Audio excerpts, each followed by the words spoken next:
다음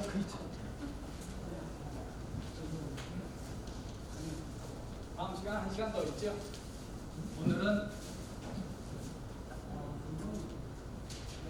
마이크를 잡고 하셔.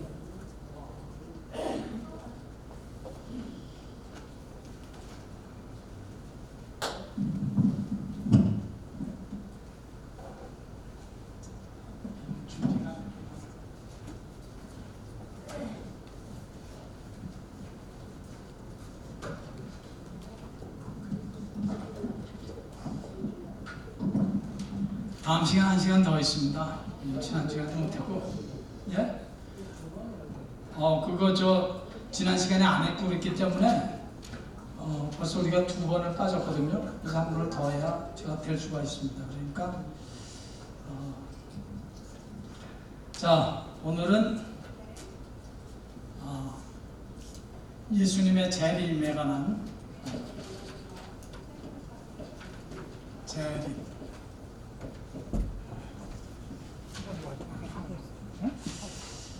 자, 우리 사도신경을 다시 한번 외워볼까요? 그렇지? 전능하사 천지를 만드신 하나님 아버지를 내가 믿사오며 그 외아들 우리 주 예수 그리스도를 믿사오니 이는 성령으로 잉태하사 동정녀 마리아에게 나시고 본디오 빌라도에게 고난을 받으사 십자가에 못 박혀 죽으시고 장사한 지 사흘 만에 죽은 자 가운데서 다시 살아나시며 하늘에 오르사 전능하신 하나님 편에 앉아 계시다가 저리로서 산자와 죽은 자를 심판하러 오시리라. 거기까지. 산자와 죽은 자를 심판하러 오시리라. 예수님의 재림. 지금 우리가 사도신경을 다시 한번 고백했습니다마는 이때까지 우리 성경 공부한 게 지금 우리가 고백한 그 내용이에요. 전능하사 천지를 만드신 하나님을 내가 믿사오며 그 외아들 우리 주 예수 그리스도에 대해서 우리 공부했죠. 또 저리로서 산자와 죽은 자를 심판하러 오시리까지 그 내용을 감추린 게 사도신경입니다. 그러니까 사도신경을 고백하면서 우리가 믿는 그 믿음의 내용을 다시 한번 확인하는 아주 좋은 시간이 되는 것입니다. 그래서 사도신경은 그래서 중요한 거예요. 이제 어떤 분들은 사도신경인 성경이 없는데 그걸 왜 꼭 해야만 하느냐? 꼭 해야 되는 건 아니에요. 안 해도 뭐 얼마든지 믿으니까 안 해도. 그렇지만 사도신경이 뭐냐면 우리의 신앙 고백입니다. 만약에 사도신경의 어느 한 부분이라도 믿지 않는다면 그건 이단입니다.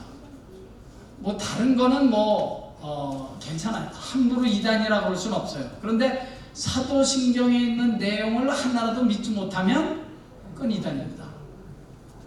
천지를 만드신 하나님 아버지를 내가 못 믿는다. 이단이에요. 성령으로 잉태하사 동정녀 마리아에게 나셨다. 이거 못 믿으면 이단입니다. 빌라도의 고난을 받으사 십자가에 못 박혀 죽으셨다라는 사실을 믿지 못하면 이단입니다. 성령을 믿사오며 이거 믿지 못하면 이단입니다. 거룩한 교회와 성도가 서로 교통하는 것, 교회를 믿지 못하고 그러니까 무교회주의자들은 이단이에요. 그래서 자, 이 사도신경에 있는 내용을 하나라도 믿음으로 고백할 수 없으면 그게 이단입니다. 무슨 예를 들어서 탕자의 비유가 있잖아요. 탕자의 비유가 있는데 그 탕자의 비유를 어느 신학교에서 100명 신학생들한테 다 설교를 시켰더니 하나도 똑같은 설교가 없더래요. 다 각자. 그런 건 얼마든지 다를 수 있어요. 탕자를 어떻게 해석한다든지 그러나 우리가 지금 고백한 사도신경 중에서 하나라도 고백할 수가 없다면, 믿을 수가 없다면 그게 이단입니다. 물론 침례교 같은 데서는 사도신경 고백 안 해요. 그 사람들이 안 믿어서 고백 안 하는 게 아니에요. 그 사람들의 예배 스타일을 그렇게 정한 거예요. 그리고 안 믿어서 사도신경을 고백하지 않는다면 그건 이단이죠. 말할 것도 없이. 그러나 어느 교단에서는 꼭 사도신경을 예배 시간에 꼭 고백해야 된다? 그런 법이 있는 건 절대로 아니에요. 그러나 사도신경을 고백하면서 우리의 믿음을 확인하는 것입니다. 저리로서 산 자와 죽은 자를 심판하러 오시리라. 자, 성경에는 수천 가지, 아주 조그만 사소한 것까지 따지는 수천 가지의 약속이 있는데 그 모든 약속들, 그리고 아주 중심이 되는 핵심적인 약속들 다 이루어졌습니다. 하나님께서 약속하시고 성취하시고 약속하시고 성취하시고 다 이루어졌는데 딱 하나만 아직까지 성취되지 않았습니다. 그것이 뭐냐면 저리로서 산 자와 죽은 자를 심판하러 오시리라. 예수님의 재림은 아직까지 성취되지 않았습니다.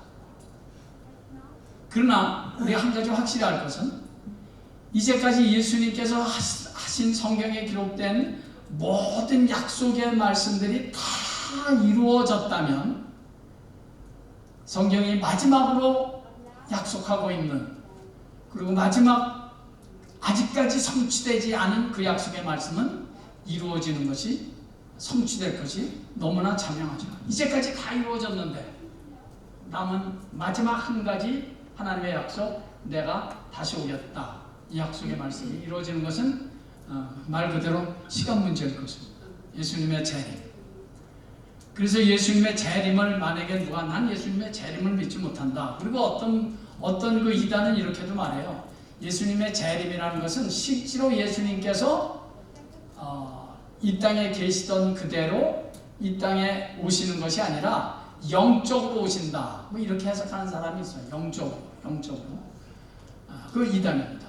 예수님은 너희들이 본 그대로, 지금 본 그대로 이 땅에 오실 것이다. 자, 우리 사도행전을 이제 한번 찾아보겠습니다.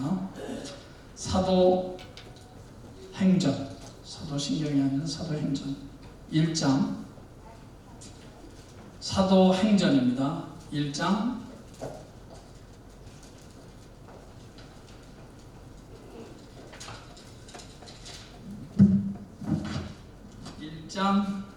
10절, 11절 읽겠습니다. 1장 11절, 사도행전 1장 11절.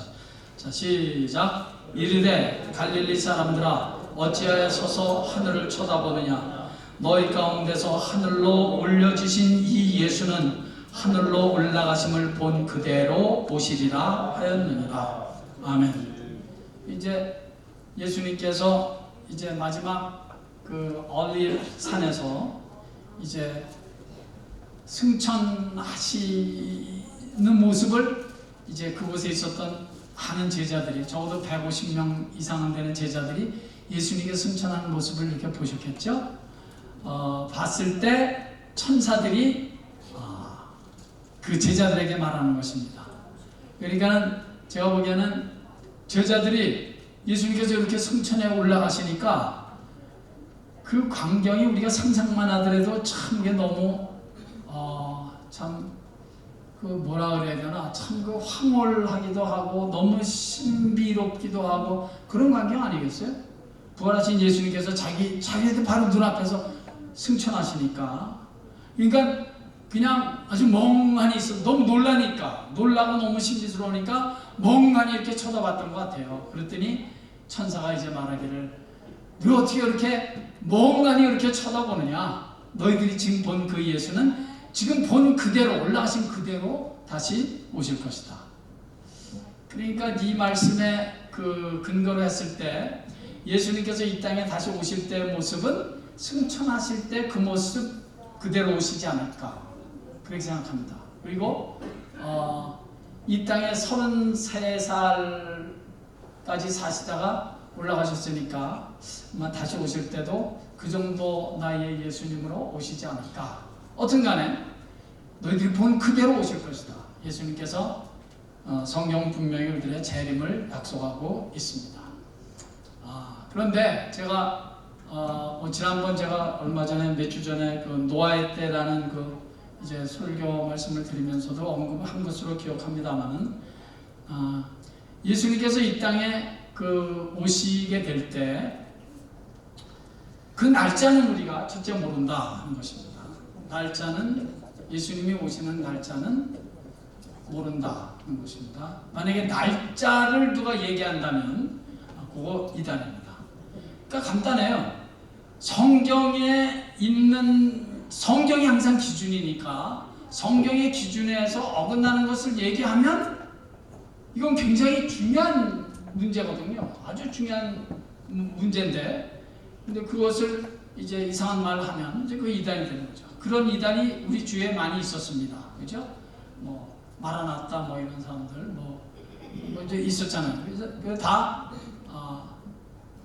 날짜를 얘기해서 마친 사람이 한 사람도 없어야겠고 또 있어서도 안 되고 다 꽝이었습니다.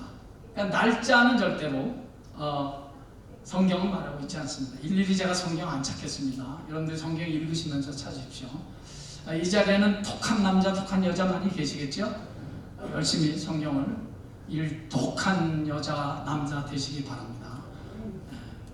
꼭 성경을 열심히 좀 읽으십시오. 자, 날짜는 모른다. 날짜는 모른다. 이건 성경의 근거에서 분명히 이렇게 말할 수 있습니다. 그러나 날짜는 모르지만 예수님께서 오시는 때가 되면 이런저런 징조들이 많이 보일 것이다. 징조들. 이런저런 징조들입니다. 징조들이 많이 보일 것이다. 그러니까 이런 징조를 보면 예수님께서 오실 때가 자꾸 가까이 오는구나. 그렇게 알라는 것입니다. 그 징조들을 성경에 보면 뭐 다 많이 기록되어 있습니다. 마태복음 24장에도 기록되어 있고, 자, 일단 한번 찾아볼까요? 마태복음 24장.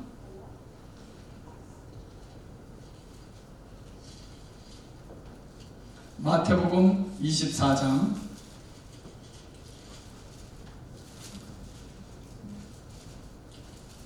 자, 마태복음 24장 3절서부터 28절까지 이제 거기에 이런 징조들이 많이 있습니다. 마태복음 24장 자 3절 제가 읽을게요. 예수께서 감난산 위에 앉으셨을 때 제자들이 조용히 와서 이르되 우리에게 이르소서 어느 때에 이런 일이 있겠사오니 어느 때 예수님이 오실 때 또 주의 임하심과 세상 끝에는 무슨 징조가 있으리까. 4절 예수께서 대답하여 이르시되 너희가 사람의 미혹을 받지 않도록 주의하라. 많은 사람들이 내 이름으로 와서 이르되 나는 그리스도라 하여 많은 사람을 미혹하게 하리라. 내 이름으로 와서 이르되 내가 그리스도다. 이런 사람들이 많이 생긴다는 거예요. 하다못해 우리 한국에 요새 그 깜빡 맞다가 또 다시 나와서 또 다시 그 하는 사람 그건 뭐죠? JMS. 감사합니다. JMS. 자기가 예수라고 그러죠. 그러니까 그런 사람들이 많이 있다는 거예요. 참 이게 참 불명예스러운 일이지만 전 세계에서 내가 예수다라고 말하는 사람 그런 이단이 가장 많은 나라가 대한민국입니다. 아십니까? 한국에 옛날에 탕명한 교수라는 분이 계셨죠. 이 사람은 이단만 연구한 사람이에요. 이단만 연구한 탕명한 교수. 지금은 그 아들이 이제 그걸 맡아서 아직까지 아마 하고 계실 거예요. 이단 연구소 소장이었죠. 탕명한 교수라고 계셨는데 그 탕명한 교수의 말에 의하면 한국에 내가 예수다라고 말하는 사람이 한국에만 300여 명이 있다는 한 300여 명이 있다는 거예요. 한국에, 대한민국. 근데 전 세계에서 내가 예수다 그런 사람이 제일 많이 탄생한 나라가 우리 대한민국입니다. 굉장히요. 그래서 그런 사람들이 자꾸 나타난다는 거예요. 내가 그리스도다 이런 사람들이. 그러니까 그런 사람들의 유혹되지 말라는 거죠. 그 말을 한 것입니다. 많은 사람이 내 이름으로 와서. 그러니까 대표적인 사람이 JMS 같은 사람, 그리고 또 옛날에 그 박 장로님 계셨죠? 우리 교회 박 장로님 말고요.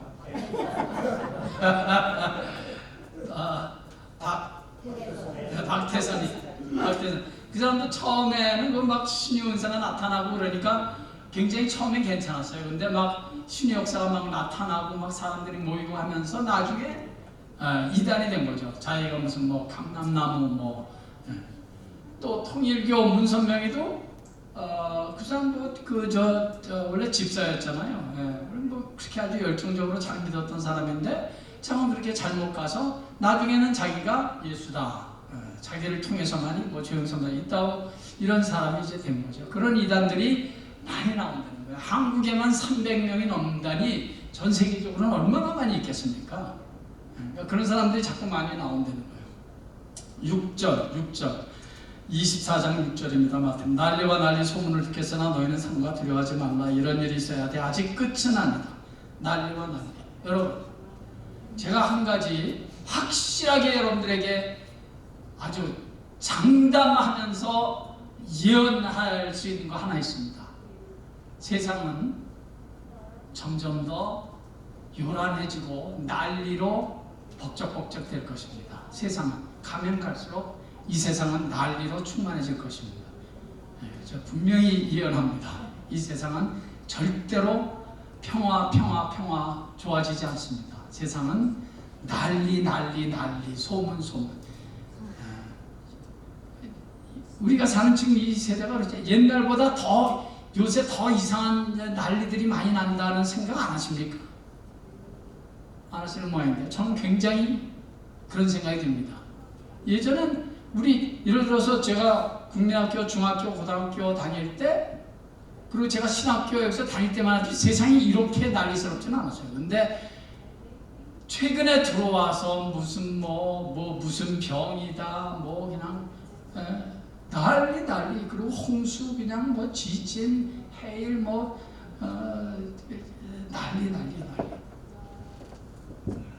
이건 절대로 우연이 아니다.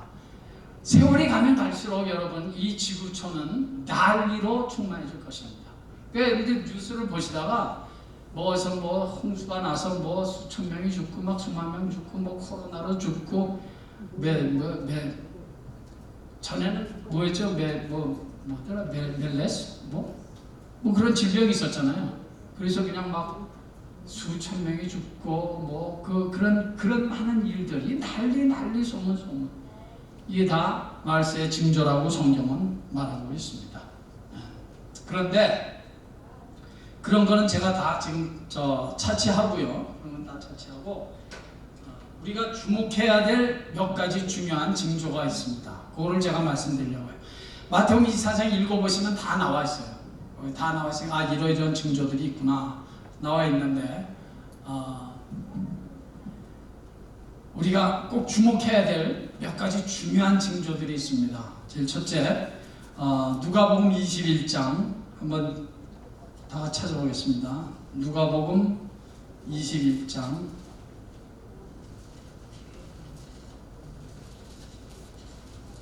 누가복음 21장 20절 누가복음 21장 20절 다 같이 시작. 너희가 예루살렘이 군대들에게 에워싸이는 것을 보거든 그 멸망이 가까운 줄을 알라. 아멘. 예루살렘이 군대들에게 에워싸이는 것을 보거든. 여러분 이스라엘이라는 나라가 언제 독립했죠? 1948년 5월 14일 날 정식으로 독립을 했습니다. 1948년. 그 이후로 어떻습니까? 그 이후로 이제 그쪽 중동 지방이 이제 물론 그 이전에도 있었지만 그 이후로 더욱더 흑백이 갈라지는 것처럼 이제 전쟁의 화마가 거기 이제 서서히 드러나기 시작합니다. 자, 이스라엘이 1948년도에 거기에 이제 독립을 하게 되면서 어떻게 됐습니까? 이스라엘 밑에는 어느 나라 있죠? 이집트 있습니다. 옆에는 요르단이 있습니다. 위에는 시리아가 있고 시리아 옆에 레바논이 있습니다. 다 아랍 국가들입니다. 아랍 국가들. 예루살렘, 이스라엘이 머슬렘 국가들에 의해서 어느 날서부터인가 1948년 이후로 이렇게 에워싸이기 시작했습니다. 그러니까 이스라엘의 독립은 우리 예수님의 재림을 믿는 우리 그리스도인들에게 그게 굉장히 중요한 사건이에요. 그 우연히 갑자기 이스라엘이 독립한 게 아니에요. 이스라엘이 다시 그쪽 지역에서 이제부터 우리도 이스라엘의 나라를 세운다라고 선포한 그 시점에서부터 이제 성경의 예수님의 재림에 대한 예언은 자꾸 성큼성큼 가까워지기 시작하는 것입니다. 그러니까 예루살렘이 지금 아랍 국가들에서 이렇게 싹 에워싸여 있습니다. 그때가 되면 뭐라 그랬습니까? 그때가 되면 멸망이 가까운 줄 알라. 자, 또 두 번째, 그것이 이제 제가 여러분들이 꼭 알았으면 좋은, 군대에 에워싸이는 것을 보거든 멸망이 가까운 줄, 그날이 자꾸 가까운 줄 알라. 자, 두 번째는 마가복음, 마태복음도 있잖아요. 아까 마태복음 찾으셨죠? 24장, 마태복음 24장. 한 분이 좀 읽어주세요. 24장 14절. 이 천국 복음이 모든 민족에게 되기 위하여 온 세상에 전파되리니 그때야 끝이 오리라. 이 천국 복음이 모든 민족에게 전파되리니 그제야 끝이 오리라. 천국 복음이 모든 민족에게 전파되리니 그제야 끝이 오리라. 있는 그대로예요. 끝이 언제냐? 그 끝이 언제냐면 이 복음이, 우리가 믿는 복음이 온 민족에게 다 전파되리니 그제야 끝이 올 것이다. 자, 그럼 한번 보겠습니다. 어떻게 우리가 믿는 이 복음이 온 지구촌에 다 전파됐나요? 아니면 더 있나? 어떤 분은 북한이 아직 저러고 있지 않느냐 그렇게 말씀하시는데 그건 좀 안 됐지만 굉장히 무식한 말입니다. 한국에 제일 먼저 부흥의 불길이라는 곳이 바로 평양입니다. 평양이에요.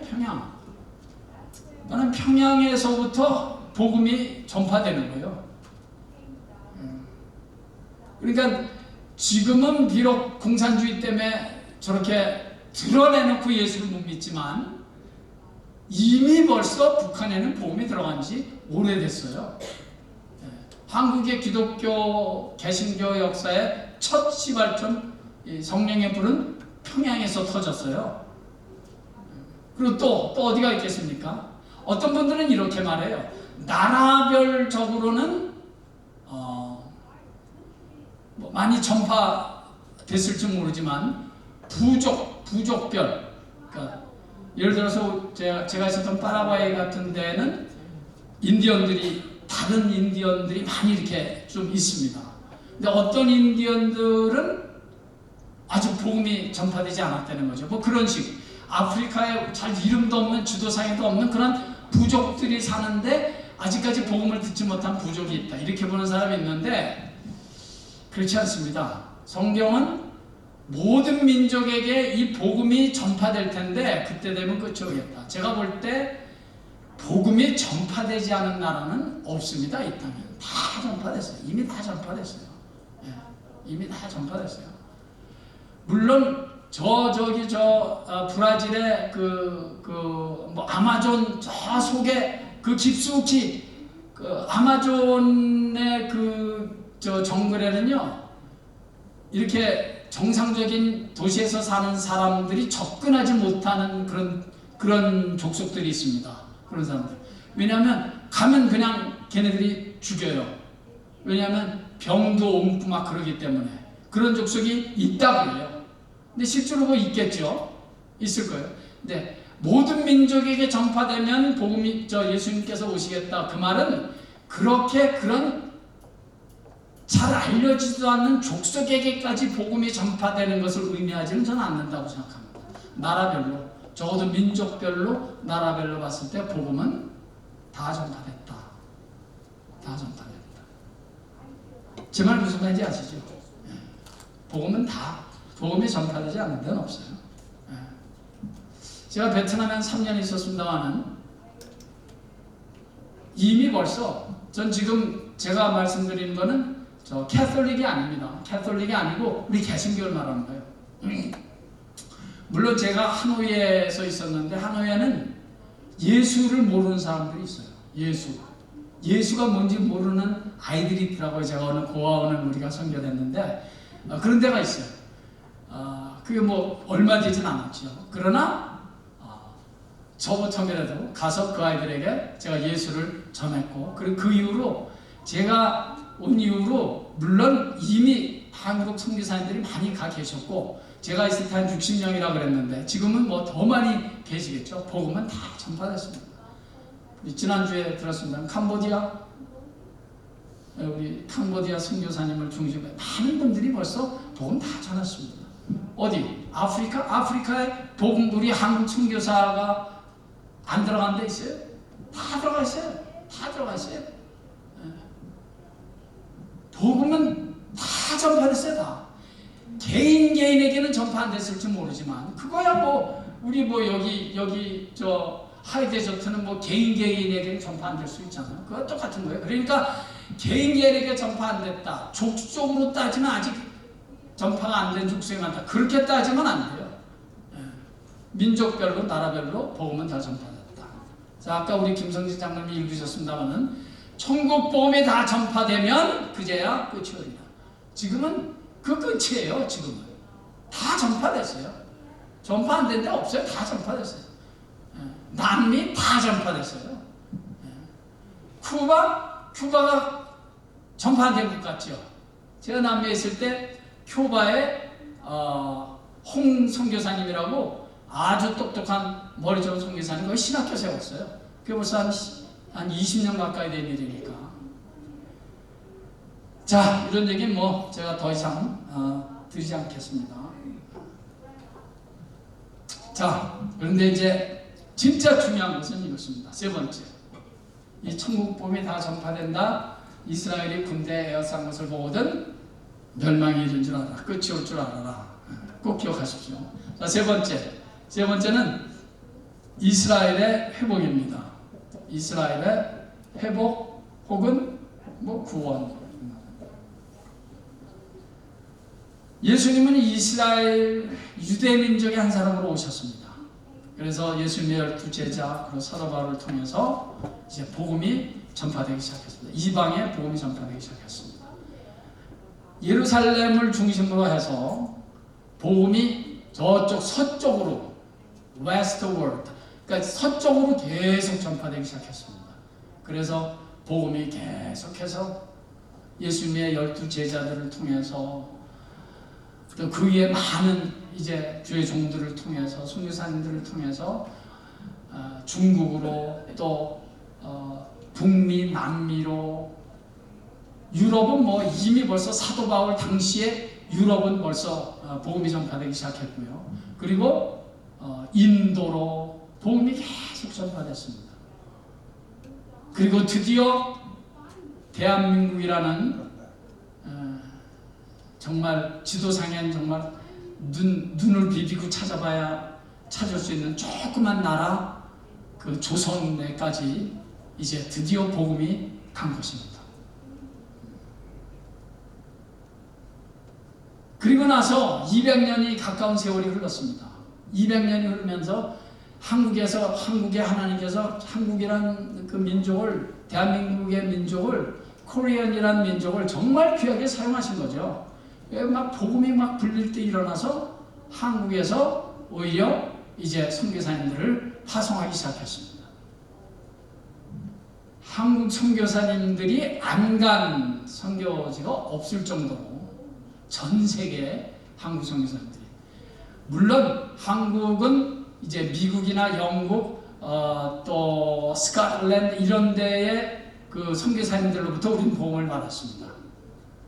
그러니까 뭐 우리의 선배죠. 사실 이 땅은 미국, 영국, 뭐 캐나다 이거 다 우리들의 선배죠. 복음으로 따지면. 참 그 사람들로부터 우리가 복음을 받았습니다. 그리고 이 복음을 받은 대한민국의 많은 선교사님들이, 미국 분들은 말할 것도 없어요. 미국 선교사님들도 파라과이 제가 이미 갔더니 벌써 미국 선교사님들이 거기에 딱 자리를 벌써 딱 짓고 학교 짓고 뭐 있죠. 베트남도 마찬가지고 저는 하노이에 있었는데 거기도 역시 마찬가지. 그러니까 이 미국 분들이 참 귀하긴 귀해요.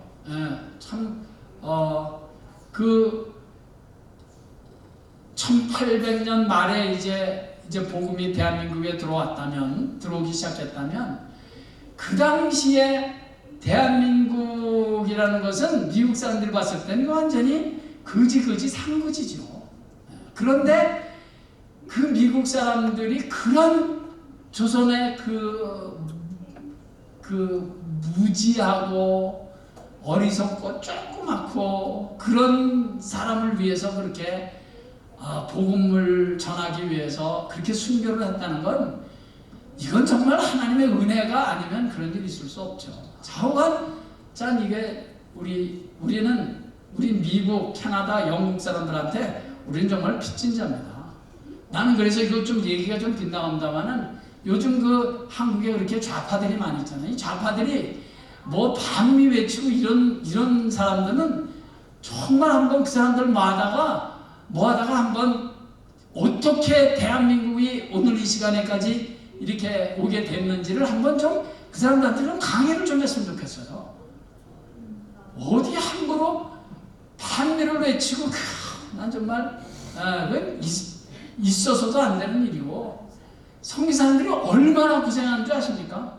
전 코스타를 하면서 미국 선교사님도 우리가 모셔보고 그렇게 했는데 야 정말 아니 저 사람 왜 미국에서 가만히 있으면 그냥 호화스럽게 살 텐데 하나님께서 그냥 그런 사람들을 보내셔갖고 자기 나라 미국보다도 대한민국을 더 사랑하는 거예요.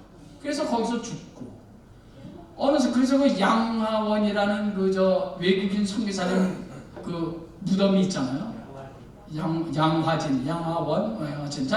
양화진 거기에 가보면 있죠. 자기 남편이 선교하다가 죽었어요. 그럼 이제 와이프랑 애들이 둘이 있는데 그럼 빨리 미국으로 와야 될 거 아니에요. 그런데 안 와요. 미국으로 안 돌아가요. 그리고 계속 거기 있으면서 와이프가 복음 전하는 거예요. 와이프가 복음 전하다가 2딸 다 죽어요. 그래도 안 돌아가요. 자기도 거기서 복음 전하다가 죽는 거예요. 야, 도대체 왜? 반미? 그냥 그런 것들은 다 잡아다가 정말 정말 그건 말이 안 되죠. 그렇게 해서 한국에 복음이 전파됐다고요. 그렇게 또 우리가 복음을 받았기 때문에 참 감사하게도 그렇게 복음을 받은 대한민국의 종들이 전 세계로 이제 복음을 오히려 전하는데 선교사들이 안 간 데가 없어요. 야, 이게 참 하나님 큰 은혜죠. 안 간 데가 없어요. 저 아프리카 저 별데 다. 그런데 참 중요한 것은 이것입니다.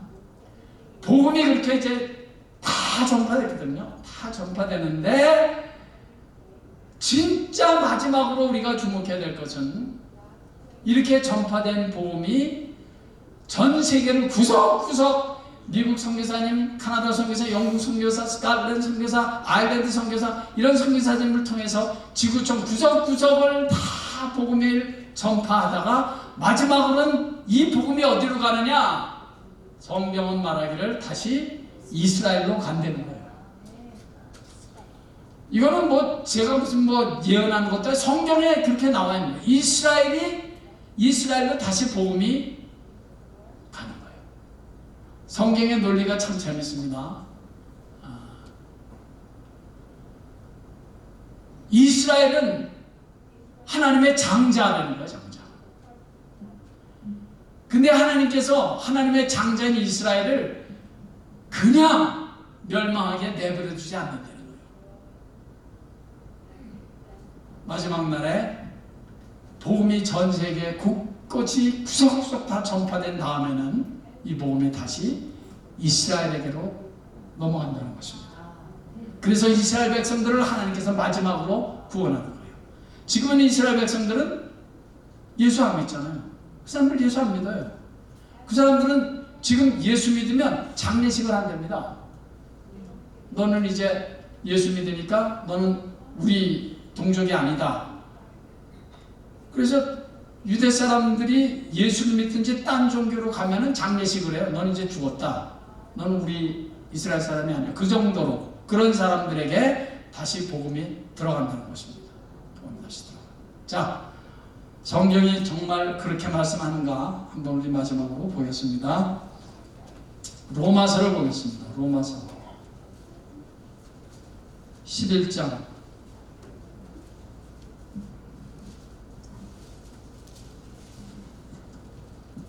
로마서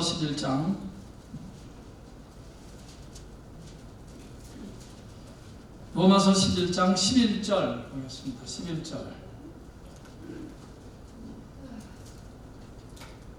11절 11절 시작. 그러므로 내가 말하노니 그들이 넘어지기까지 실족하였느냐? 그럴 수 없느니라. 그들이 넘어짐으로 구원이 이방인에게 이르러 이스라엘로 시기나게 함이니라. 아멘. 자, 이 말씀을 제가 잠깐 설명하겠습니다. 여기서 그들이라는 것은 이스라엘 백성들을 말합니다. 그 전서부터 쭉 읽어보면 이제 그렇게 돼 있죠. 그들이 넘어지기까지 실족하였느냐? 그럴 수 없다. 그러니까 이스라엘 백성들이 완전히 실족해서 완전히 끝까지 예수를 안 믿고 실족하겠느냐? 그럴 수 없다는 거예요. 왜? 하나님의 장자이기 때문에. 예수님도 이스라엘 유대인의 한 사람으로 이 땅에 오셨거든요. 그러니까 그런 이스라엘 사람들을 완전히 그들이 멸망받게 내버려 두시겠느냐? 그럴 수 없다는 거예요. 그런데 자, 그 다음 말이 아주 재밌습니다. 그들이 넘어짐으로 구원이 이방에게 이르러. 그들이 넘어졌다는 건 뭐예요? 예수 그리스도가 유대 사람의 몸을 입고 이스라엘 백성 사람으로 태어났지만 유대인들이 예수님을 영접했어요? 안 했어요? 안 했잖아요. 안 한 건 고사고 어떻게 했습니까? 그 예수님을 십자가에 못 박아 죽여버렸네. 그리고 예수를 거절한 거예요. 예수를 믿지 않았습니다.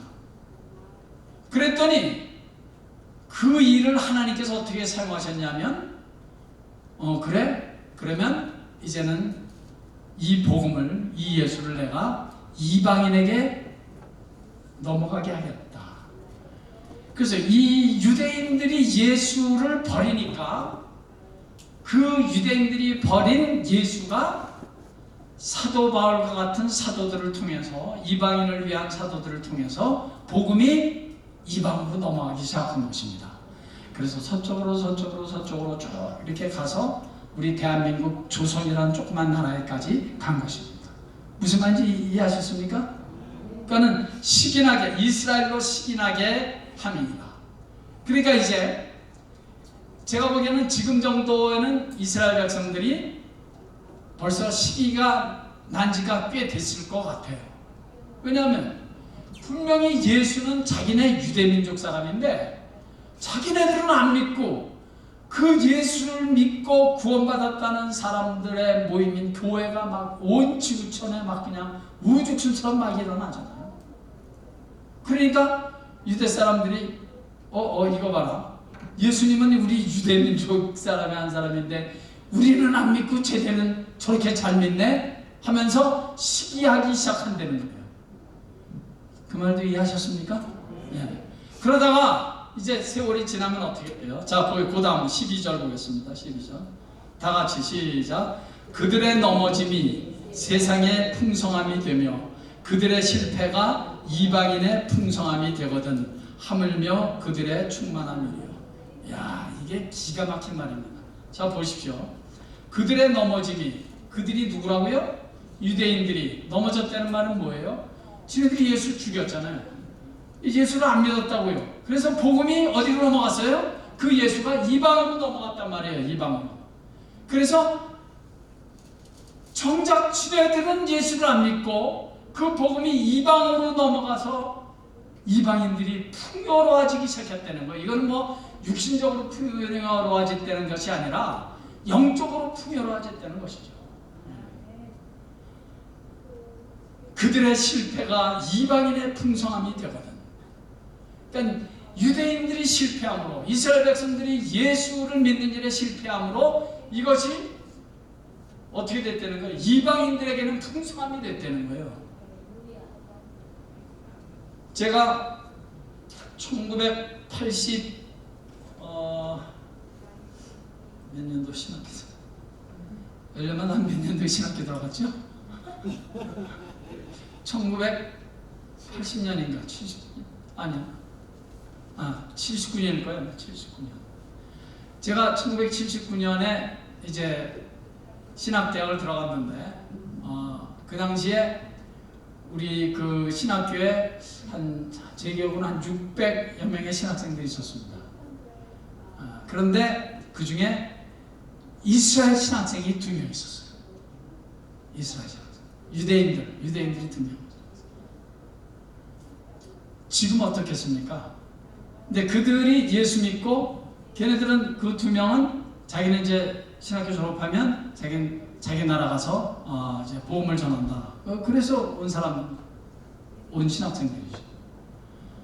그들의 말에 의하면 그 당시에 이거 지금 벌써 30년 전인가 이렇게 된 오래된 얘기 아니에요? 그 당시에 자기네 나라에 이스라엘에 교회가 10개 있었다고 했어요. 10개. 지금은 교회가 몇 개 있을 것 같습니까? 30년 전 얘기인데 엄청나게 많죠. 물론 겉으로 드러내놓고 이스라엘 사람들은 무슨 머슬람들처럼 예수 믿으면 끌어내서 막 죽이고 그냥 테러하고 그런 건 아니에요. 그렇게 방해는 안 해요. 그렇지만 정신적으로 죽이죠. 제가 아까 말씀드린 것처럼 장례식을 강행한다든지 이렇게 그런 정신적인 테러를 하는 거죠. 근데 그 당시에 교회가 10몇 개가 있었다고요. 그리고 제가 옛날에 여기 미국에서 사역할 때 우리가 이스라엘에 우리 선교비 보낸 적이 있습니다. 기억하십니까? 네, 이스라엘에 우리 선교비 보냈어요. 그래서 이스라엘 신학생들 30년 후가 지난 지금 어떨 것 같습니까? 정확히 몰라요 지금. 그러나 10배, 20배, 30배, 40배는 더 생기지 않았을까? 그것이 우연이냐? 성경은 말하기를 그렇지 않다는 거예요. 그렇지 않고, 자 보십시오. 언제까지 그렇게 되느냐? 이방인의 풍성함이 되거든 하물며 그들의 충만함이요. 그러니까는 여러분 이거를 우리가 소중하게 봐야 되는 건요. 이제 하나님께서 정하신 이방인의 그러니까 우리를 포함한 모든 이방인들에게서 하나님이 정하신 구원받을 숫자가 있어요. 하나님이 정하신 구원받을 숫자가 있다고요. 우린 모르죠. 그러나 그 하나님이 정하신 그 숫자가 꽉 차면 그럼 이제 이 세상은 종말을 맞이하고 예수님이 이 땅에 재림하시게 되는 거죠. 그것이 성경의 예언이에요.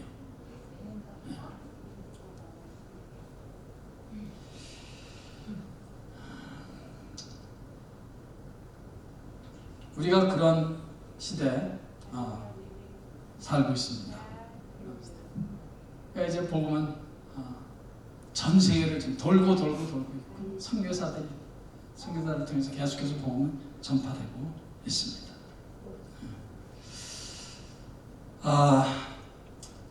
우리가 예수님이 이 땅에 오실 때 되면 뭐같이 오신다고 그랬죠? 예수님이 뭐같이 오신다고요? 그날이 도적같이 오신다. 도적같이 이룰 줄 너희는 모르느냐. 도적같이 오신다. 도적같이. 그런데 이 도적같이 온다는 말이 사실은 믿지 않는 사람들한테는 도적같이 오시는 거예요. 우리는 예수님이 이 땅에 재림하실 줄 분명히 믿잖아요. 언제 올 줄은 모르지만 분명히 오신다는 사실을 우리는 분명히 믿잖아요. 그것이 우리의 신앙 고백이고. 그러니까 도적같이 오신다는 말을 우리가 이해를 잘해야 돼요. 우리가 전혀 예상하지 않았는데 갑자기 온다는 그런 말에 우리는 다 예상하고 있잖아요. 예수님은 오신다. 우리는 분명히 그렇게 믿습니다. 믿고 있어요. 그러니까 도적같이 온다는 말은 믿지 않는 사람들한테는 믿지 않으니까 어느 날 호련히 임하는 것입니다. 정말 도적같이 임합니다. 우리 한번 성경을 한 구절 한번 찾아보겠습니다. 데살로니가 전서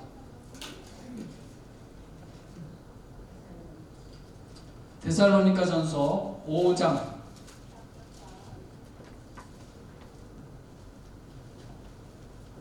데살로니가전서 5장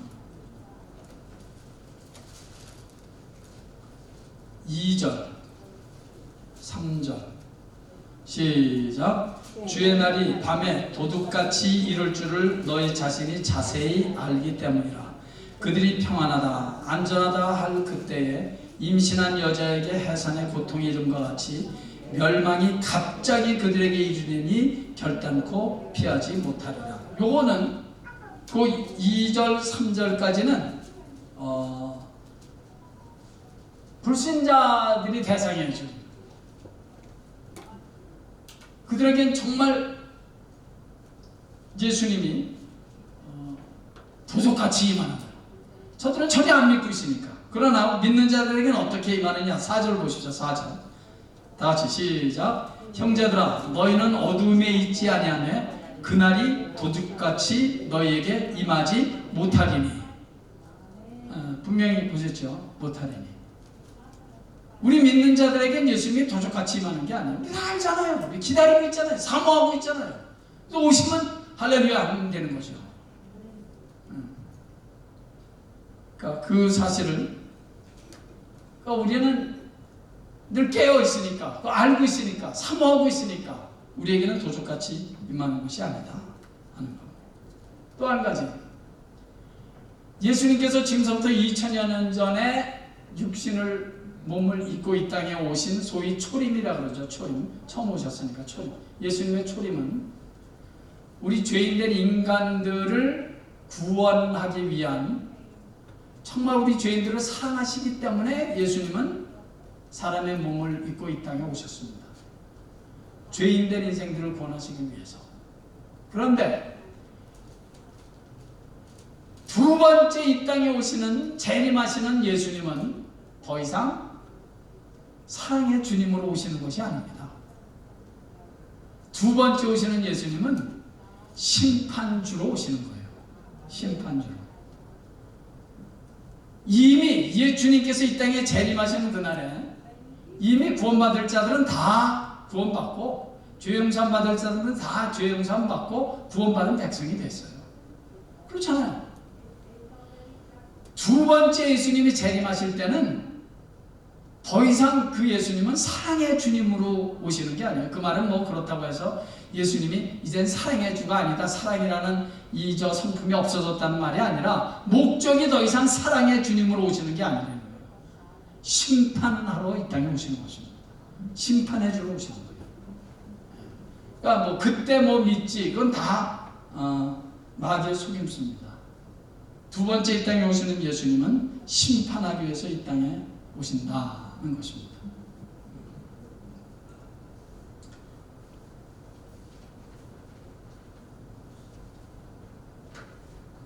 제가 몇 주 전에 노아의 때라는 설교를 했습니다. 노아의 때, 우리가 사는 지금이 노아의 때예요. 아니, 노아의 때보다 더합니다. 그런 때 우리는 살고 있습니다. 저는 예수님께서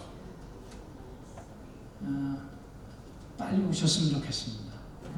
이 험하고 말도 안 되는 일들이 일어나고, 질병 많고, 사고 많고, 먹고 살아야 되고, 이런 세상을 우리는 앞으로 계속 살아야 되는데 예수님 빨리 오셔서 심판할 자를 심판하고 또 천국으로 모셔갈 자들을 우리 주님께서 빨리 천국으로 다 모아서 우리 다 같이 Oh, when the saints go marching in, 우리 천국 백성들이 천국을 향해서 행군해 나가는 그날이 빨리 오기를 고대합니다. 아버지 하나님, 이 시간에 고개 숙인 당신을 사랑하는 우리 성도들은 아버지여, 이 땅에 우리가 생명을 가지고 사는 동안은 믿음을 지키고 은혜 속에서 살아야 하지만, 그러나 주님께서 빨리 오셔서 이 험한 세상 속에서 저희들을 구원하시고, 죄의 유혹 속에서 저희들을 구원하시고, 죄의 권세들 속에서 저희들을 구원하셔서 천국 백성의 반열에 우뚝 서서 천국을 향해 달려나가는 그런 우리 모두 HD 은혜교회 성도들 되게 해 주시옵소서. 예수님의 귀하신 이름으로 기도하옵나이다.